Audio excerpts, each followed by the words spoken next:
আসসালামু আলাইকুম, কেমন আছেন সবাই? আজ আমি আবার হাজির হলাম আপনাদের মাঝে নতুন আরেকটি ভিডিও নিয়ে। আর আজ আমি আপনাদের মাঝে কি ভিডিও শেয়ার করতে যাচ্ছি সেটি হয়তো আপনারা এতক্ষণে আমার টাইটেল এবং থাম্বনেল দেখে বুঝে গিয়েছেন। বেশিরভাগ মানুষই কিন্তু ব্রণের সমস্যা ভোগে। আর এই ব্রণ কিন্তু আমাদের ত্বকের অনেক ক্ষতি করে, ত্বকের ওপর নানান ধরনের গর্তের সৃষ্টি করে এবং দেখতেও কিন্তু খুবই বাজে দেখা যায়। অতিরিক্ত রাত জাগা, অতিরিক্ত ভাজা পোড়া খাবার খাওয়া এবং মুখের তৈলাক্ত ভাবের জন্য কিন্তু এই ব্রণের সমস্যাটা হয়ে থাকে। এই ব্রণের সমস্যা এড়াতে কিন্তু আমাদের অবশ্যই রাত জাগা এবং তৈলাক্ত খাবার খাওয়া বন্ধ করতে হবে এবং অতিরিক্ত পানি পান করতে হবে। এগুলো করলে কিন্তু তাহলে ব্রণের সমস্যা থেকে রক্ষা পাওয়া যাবে। আর ইতিমধ্যে যাদের ত্বকে ব্রণের সমস্যা আছে, আজকের ভিডিওটি তাদের জন্য। আজ আমি আপনাদের মাঝে এমন একটি রেমেডি শেয়ার করতে যাচ্ছি, এটি যদি আপনারা বাসায় ট্রাই করেন, আপনাদের মুখের যে ব্রণের সমস্যাটা আছে সেটি কিন্তু চিরকালে দূর হয়ে যাবে। তো বেশি দেরি না করে চলুন দেখে নেওয়া যাক এই রেমেডিটি তৈরি করতে আমি কি ব্যবহার করেছি। তো এখানে আমি প্রথমে ছোট একটা বাটি নিয়েছি, তারপরে যেটা নিয়েছি সেটি হচ্ছে টমেটো। এখানে কিন্তু আমি ছোট আকৃতির একটা টমেটো নিয়েছি। এই টমেটোটাও কিন্তু পুরা লাগবে না, কিছুটা পরিমাণের টমেটো হলেই কিন্তু হয়ে যাবে। আর এই টমেটোটা আমি এবার পেস্ট করে নিব। আপনারা চাইলে কিন্তু টমেটোটা একটা ছুরি দিয়ে কেটে মাঝের যে নরম অংশটা আছে সেটা কিন্তু বের করে নিতে পারেন, তাহলে কিন্তু হবে। আর টমেটো যেহেতু অনেক নরম, সেক্ষেত্রে কিন্তু হাত দিয়ে চাপ দিলেও টমেটোর রসটা বের হয়ে আসবে।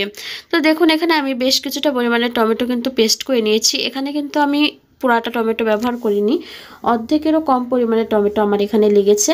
আমি যেহেতু রেমেডিটা একবারের জন্য বানিয়েছি, সেক্ষেত্রে কিন্তু আমি এখানে টমেটোর পরিমাণটা কম দিয়ে দিয়েছি।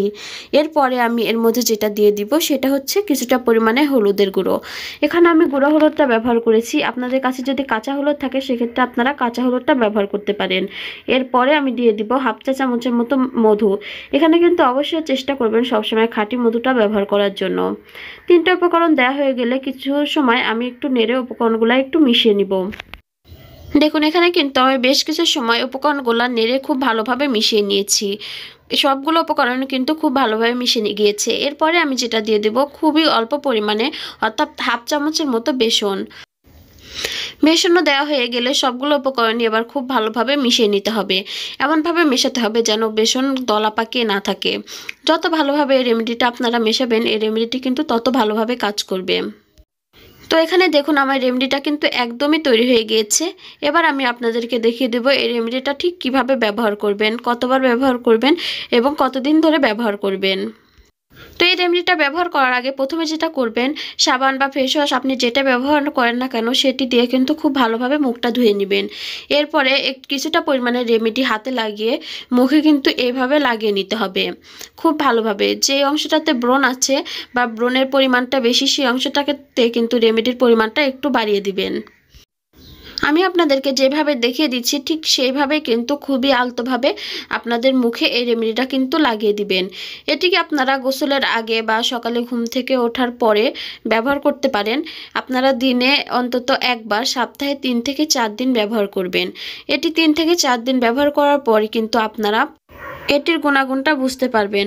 আর একবার ব্যবহার করেই কিন্তু আপনারা পার্থক্যটা বুঝতে পারবেন যে এটি ব্রণের সমস্যায় ঠিক কতটা কাজ করে।